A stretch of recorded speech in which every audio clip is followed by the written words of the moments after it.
কলেজটা, ওনার সাথে যখন কথা হয়েছে এবং উপাধ্যক্ষ মহোদয় উনি একাধিকবার বলেছেন এই কলেজে আসার জন্য। তো এই কারণে আরো একটা আগ্রহের কারণ আছে। আমাদের যে কুচকাওয়াজ হয় না স্বাধীনতা দিবস, বিজয় দিবসে, আমি দেখি যে প্রায় সময় Giasuddin school and college pass হয় ওখানে।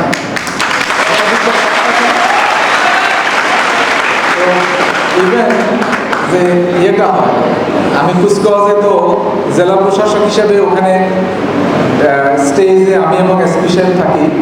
তো আমি দেখলাম যে শৃঙ্খলাটা গিয়াসউদ্দিন স্কুল অ্যান্ড কলেজের অনেক ভালো এবং ড্রেস আপটাও বিচার করে তাল লয় যে মার্চ পার্সে সব কিছু ঠিক আছে কিনা। তখনই আমার মনে হয়েছে যে যেহেতু এখানে তাদের কুচকাওয়াজে খুব ভালো করছে, নিশ্চয় লেখাপড়াও ভালো। এটি আমার মনে হয়েছে, কারণ লেখাপড়ার সাথে শৃঙ্খলার একটা যোগ আছে।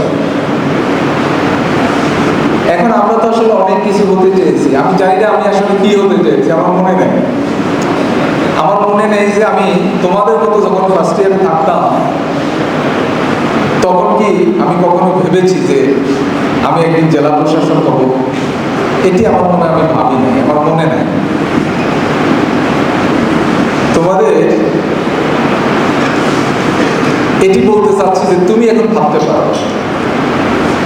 আমার মনে পড়ে না যে আমি যে কলেজে পড়েছি বা যে হাই স্কুলে পড়েছি আমাকে কোনো জেলা প্রশাসক এসে বলেছে যে তুমি একটা প্ল্যান করো, তোমার জীবন নিয়ে তোমার একটা প্ল্যান করো। এটি কেউ বলেনি। তবে আমার একটা অভ্যাস ছিল, আমি প্রচুর বই পড়তাম। আমার কলেজের বা স্কুলের লেখাপড়ার পাশাপাশি খুব সহজে ছিল তা, সহজে খুব বই পেতাম।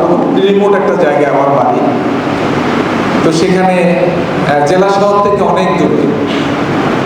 আমার মনে পড়ে না আমার কলেজে কখনো জেলা প্রশাসককে পেয়েছি, ইভেন স্কুলেও পাই। বই ছিল স্বল্পতা, বই খুব বেশি ছিল না।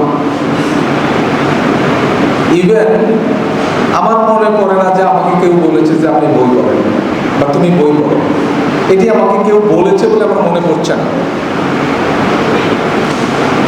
এই ঘাটতিটা রয়ে যায়।